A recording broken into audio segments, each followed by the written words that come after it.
to Democratic Senator Chris Murphy.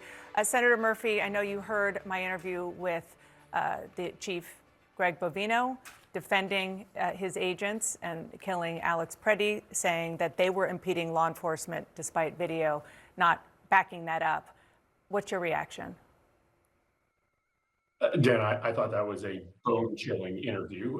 I was shaking as I was listening to it, in large part because it takes just an unbelievable amount of gall to lie to the American public.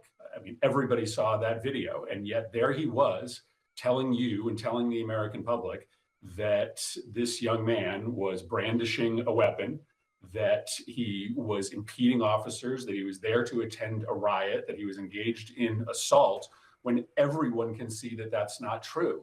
It should freak the American public out that the Trump administration lies this easily, will lie to your face when you can see the evidence for yourself.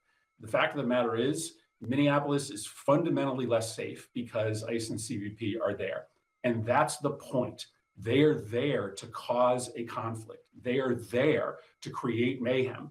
And it isn't going to be just isolated to Minneapolis. As they continue to staff up with officers who are not trained for this kind of work, this is going to be in Philadelphia. This is going to be in Phoenix. This is coming to your city as well. And so if we don't stop this in its tracks, what you are seeing in Minnesota, people being killed simply for exercising their First Amendment rights, is going to be a regular feature in this country. That is dystopian.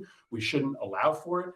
And that should unite Republicans and Democrats in Congress, because it's increasingly uniting Republicans and Democrats all around the country who are turning against this just unbelievably lawless way that Bovino and his team are operating in our cities. And what do you make of Bovino and other Trump officials putting the blame on the governor, Tim Walz, on the mayor, Jacob Fry, for lots of things, including the fact that they are encouraging local officials, or local citizens rather, to go out and to document these arrests?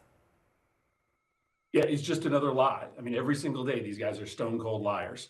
The leaders in Minnesota are not and have never encouraged violence. Everyone has a right to peacefully assemble and protest. Everyone has a right to film law enforcement. They are operating in busy city streets. He called that a crime scene, and that this was an individual who's interfering in a crime scene. It wasn't a crime scene.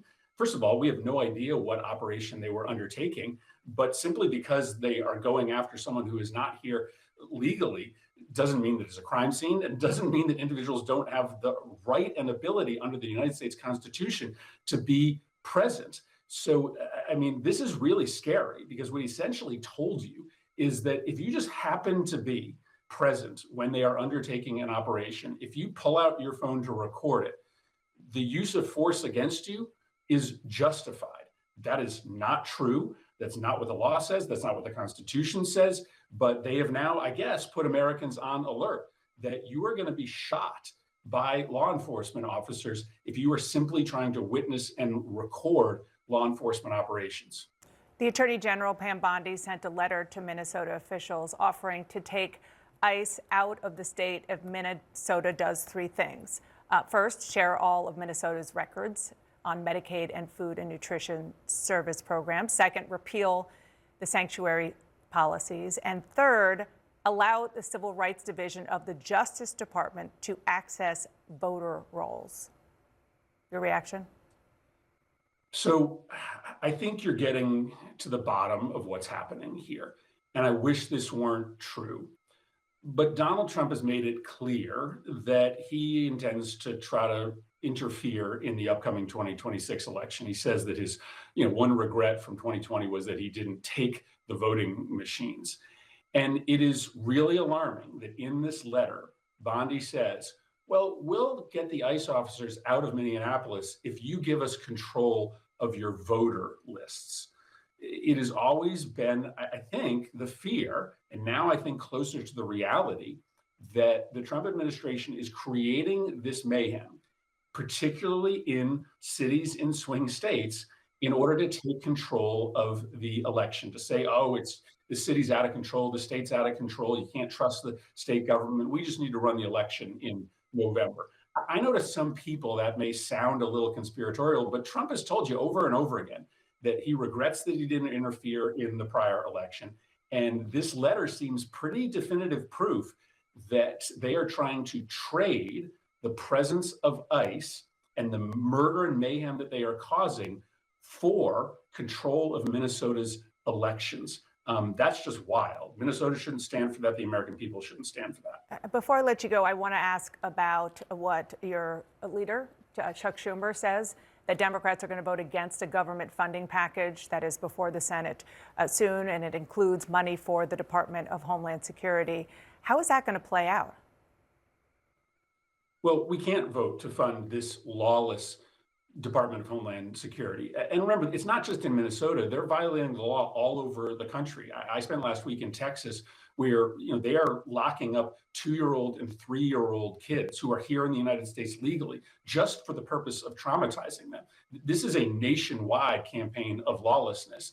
I swore an oath to the Constitution, so did every single United States senator. We cannot fund a Department of Homeland Security that is murdering American citizens, that is traumatizing little boys and girls all across the country in violation of the law. Listen, I'm not endeavoring to fix every single problem that exists in the Department of Homeland Security, but we should only vote for a bill that puts constraints on this lawlessness, that reforms the way that they are endangering our citizens in our cities. So yes, Democrats are not going to vote to fund this version of the Department of Homeland Security. But if we can get some serious reforms that saves and protects lives in our cities, then we'll come to the table. But this is something that I think the American people demand of us right now. 60, 70% of Americans don't support what ICE is doing, and they don't want Democrats or Republicans to fund this kind of lawlessness in our cities. Senator Chris Murphy, thank you so much for being here. I appreciate it. Thank you.